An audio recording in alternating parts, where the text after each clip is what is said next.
अस्सलाम वालेकुम, क्या हाल चाल है जी। मैं मोहम्मद एमिन। अगर आप भी यूके में टीचर बनना चाहते हैं तो ये वीडियो डेफिनेटली आपके लिए।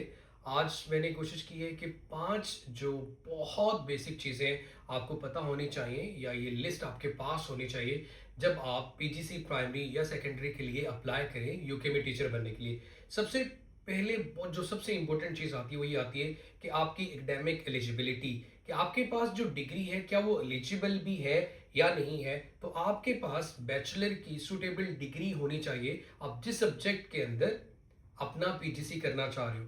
उसके साथ साथ जो इंटरनेशनल कैंडिडेट्स होते हैं उनको इक्विवेलेंसीज टेस्ट भी पास करने होते हैं, जीसीएसई इंग्लिश, जीसीएसई मैथ। और अगर आप प्राइमरी के लिए अप्लाई कर रहे हैं तो आपको साइंस का टेस्ट भी पास करना होता है।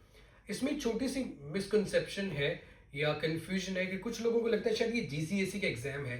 ये क्यों लेंसी एग्जाम होता है, ऑनलाइन होता है, आप घर में बैठ कर देते हो जूम पे, और ये इतना मुश्किल नहीं होता कि आप लोग पास ना कर सकें।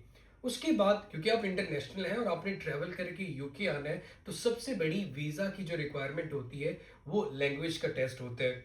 मैं जितने भी एप्लीकेशन सबको हमेशा एक ही टेस्ट रिकमेंड करता हूँ कि आप यूके वी आई का एकेडमिक और इसकी जो रिक्वायरमेंट्स हैं कि आपका किसी भी मॉड्यूल में 6 से कम ना हो, 6.5 ओवरऑल या अबव आप जो है वो स्कोर लें।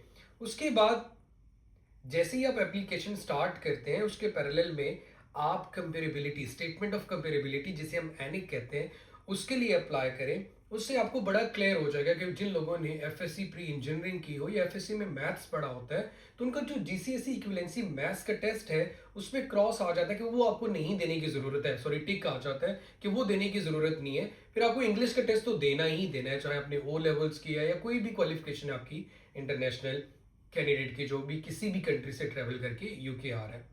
उसके बाद आपके पास जो डॉक्यूमेंट्स रेडी होने चाहिए, सबसे पहले आपकी सारी ट्रांसक्रिप्ट्स और सर्टिफिकेट आपके जीसीएसई या मैट्रिक से लेकर लेटेस्ट क्वालिफिकेशन तक, आपकी सीवी, उसके साथ साथ सीवी के अंदर डिटेल्ड इंफॉर्मेशन हो आपकी वर्क हिस्ट्री की, कि आपने किस एम्प्लॉयर को किस मंथ और ईयर में ज्वाइन किया, कब लीव किया और उसके पीछे रीजंस क्या थे, क्योंकि आपको गैप को फिल करना होता है। दो रेफरेंसेस रिक्वायर्ड होते हैं और रेफरेंसेस की जो सबसे इंपॉर्टेंट चीज होती है उनका ऑफिशियल ईमेल एड्रेस। जैसे आपने इमेजिन करें हम गवर्नमेंट कॉलेज यूनिवर्सिटी से पढ़े या पंजाब यूनिवर्सिटी से पढ़े, तो उस एक्सटेंशन के साथ उनके ईमेल एड्रेसेस हो, उनका नाम आपको पता हो और ऐसे एक्टिव रेफरेंसेस हो कि जब आपको ऑफर मिले उनको ऑटोमेटेड ईमेल जाएगी आपकी सूटेबिलिटी के लिए, तो वो आंसर कर लें टाइमली। उसके बाद आपको पर्सनल स्टेटमेंट चाहिए होती है, आपका पासपोर्ट जिसके अंदर आपकी ऑब्वियसली आईडी वेरिफिकेशन होगी, आपका जो एड्रेस है वो वेरीफाई होगा।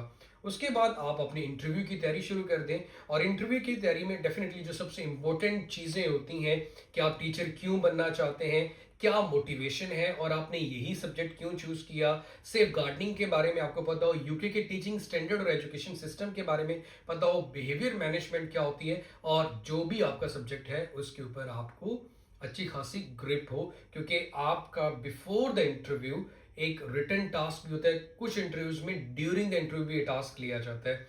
और आपकी एप्लीकेशन मोस्ट प्रोबेबली 6 या 8 अक्टूबर को स्टार्ट होंगी नेक्स्ट 2027 इनटेक के लिए। और वो लोग जो अभी सोच रहे हैं, जिन्होंने करना है एक्चुअली, वो टीचर बनने के लिए मूव करना चाहते हैं, तो भाई ये गोल्डन टाइम है। और आप अगर एजो ग्लोब के थ्रू करवाना चाहते हैं अपनी एप्लीकेशन, तो डिस्क्रिप्शन में गिवन डिटेल पे आप कांटेक्ट कर सकते हैं। अपना बहुत सारा सा ख्याल रखिएगा। अल्लाह हाफिज।